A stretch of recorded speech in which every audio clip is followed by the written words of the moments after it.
Bienvenue sur Niwad Info et merci de nous suivre dans Décryptage. Le Sénégal a officiellement rejoint ce mardi 11 juin 2024 le cercle des pays producteurs de pétrole après l'extraction du premier baril du champ de Sangomar, marquant ainsi le début de l'exploitation. On en parle en détail avec notre éditorialiste Mamadou Diouf. Bonsoir et bienvenue.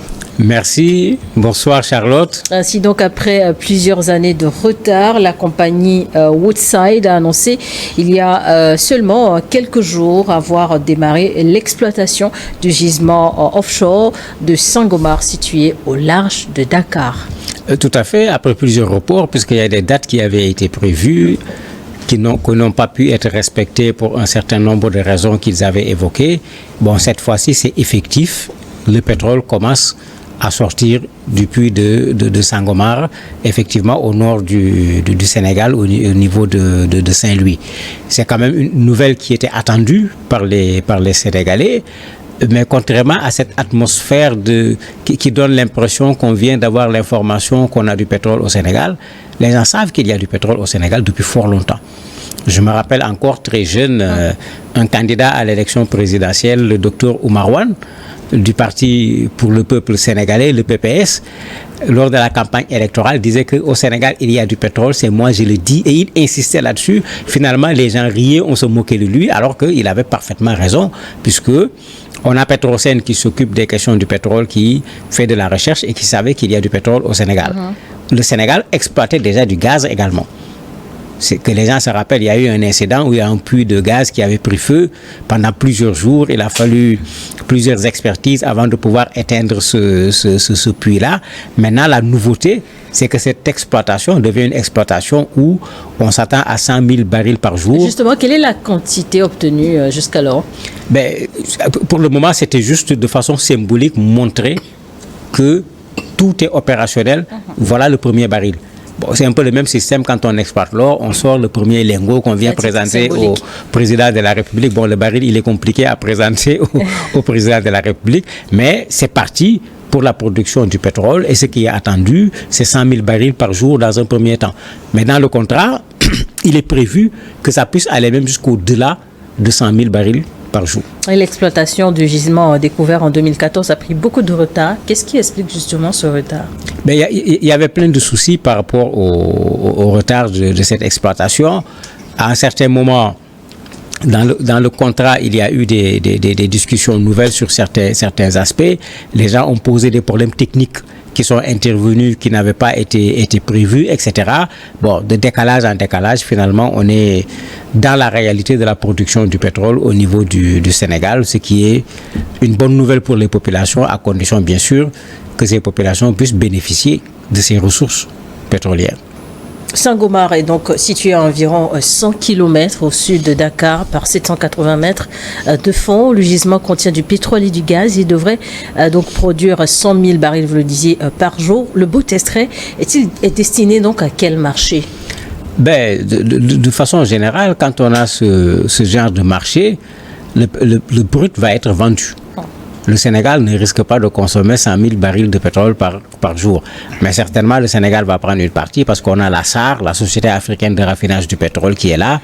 J'espère que le Sénégal ne va pas être producteur de pétrole et exporter encore du carburant. Il faudrait qu'on puisse faire du raffinage sur place, qu'on puisse faire même de la pétrochimie. Oui. Puisque le pétrole, ce n'est pas pour faire de l'essence tout simplement.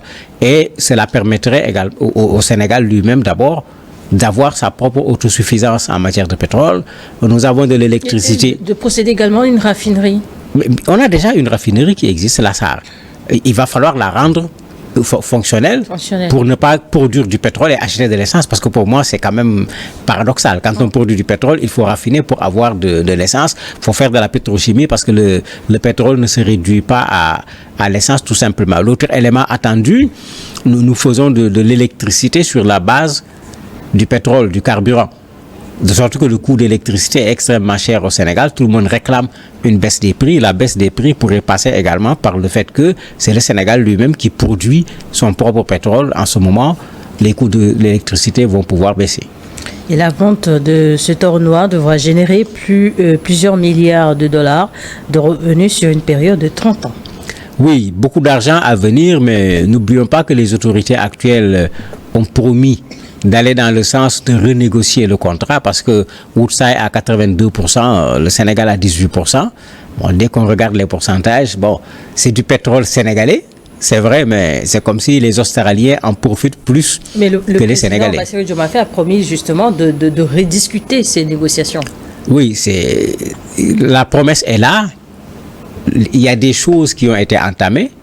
Le résultat n'est pas encore là. Rappelez-vous que Tshisekedi l'a fait avec les Chinois, mais ça a mis du temps.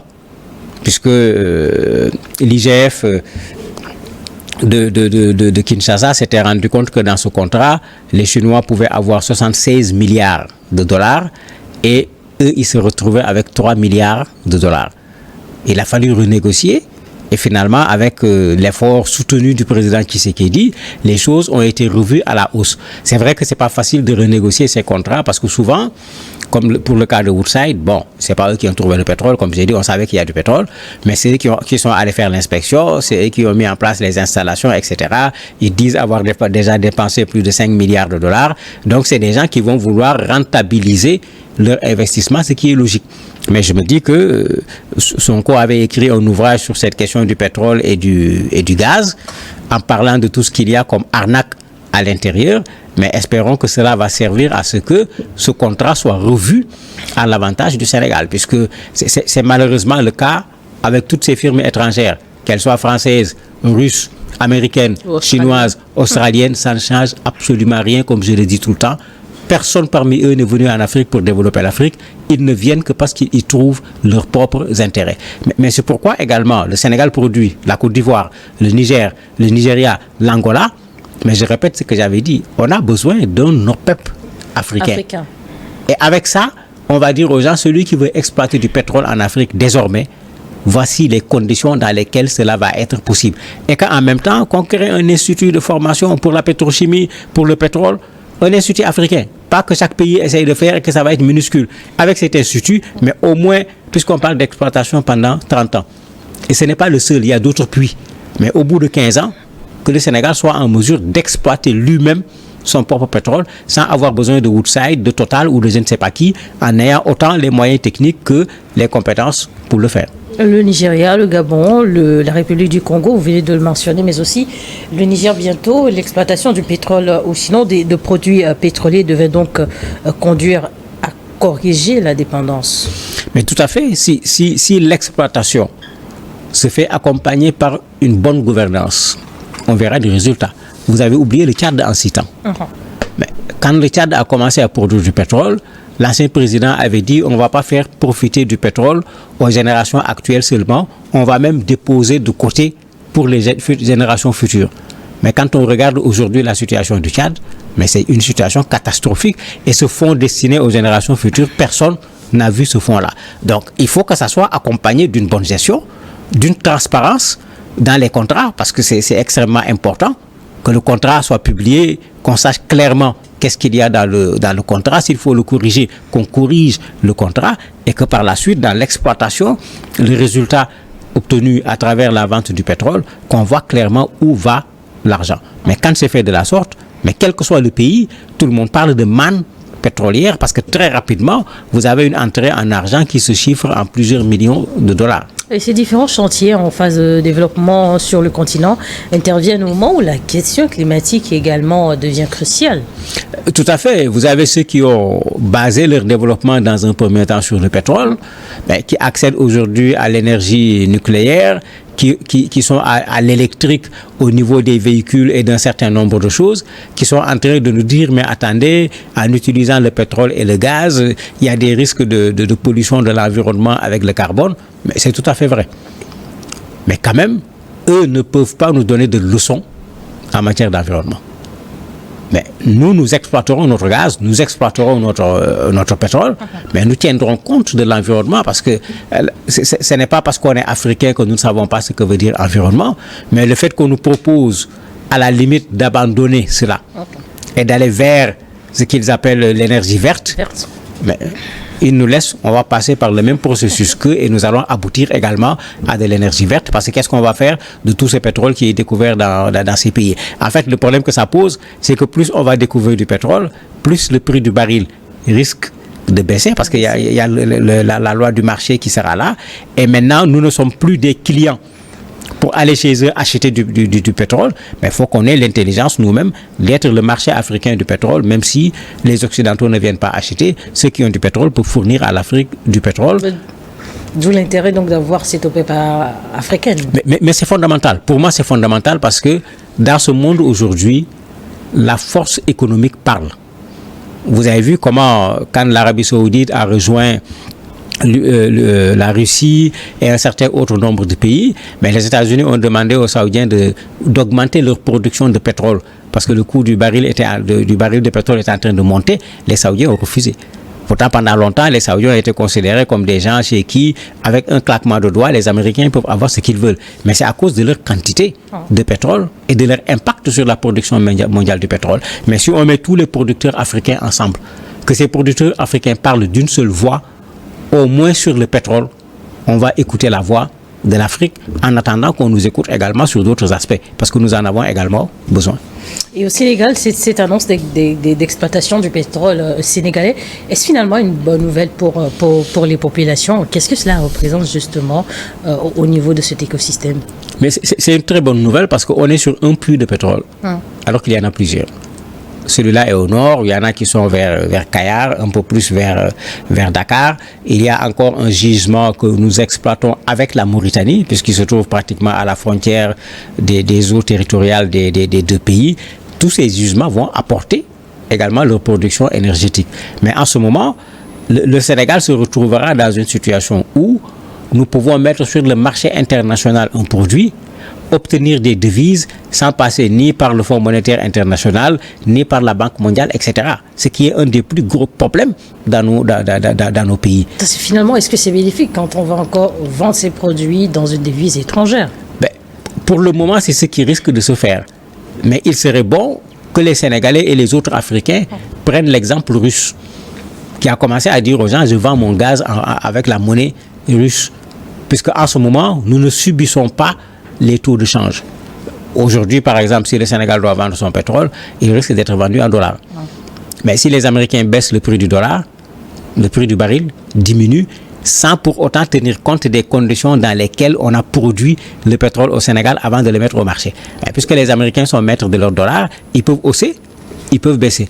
Mais nous subissons automatiquement la conséquence sans pour autant qu'on tienne compte des efforts qui ont été fournis pour obtenir un baril de pétrole. Et c'est pourquoi, effectivement, je parle de cette sorte de consortium de rassemblement des producteurs de pétrole en Afrique pour que, dans la vente du pétrole, qu'on ne nous joue pas des coûts qui se font à l'extérieur avec des instruments que nous ne maîtrisons pas à l'intérieur. C'est le cas du dollar, c'est le cas de plusieurs autres instruments. Je le disais, le Niger également se lance dans l'extraction du pétrole brut. Est-ce possible aujourd'hui sur le continent de se développer économiquement sans vraiment envisager de gros investissements dans ce domaine? Mais ça va être assez difficile, mais il serait surtout intéressant que les investissements viennent de l'Afrique. Puisque dans ce que Woodside a amené au Sénégal, il y a l'investissement. Et c'est sur la base de cet investissement qu'il y a ce partage de revenus qui est pour moi pas équitable du tout. Il faut le dire clairement. Je suis entièrement d'accord avec ce que Sonko avait écrit dans son ouvrage. Il faut revoir pas seulement les contrats sur le pétrole, puisque ici on parle du pétrole, mais l'or, le zinc, le cobalt, tous les contrats sont pratiquement comme ça. Et c'est là où c'est important qu'on se mette ensemble. On a besoin de l'Afrique. Ils n'ont pas le choix.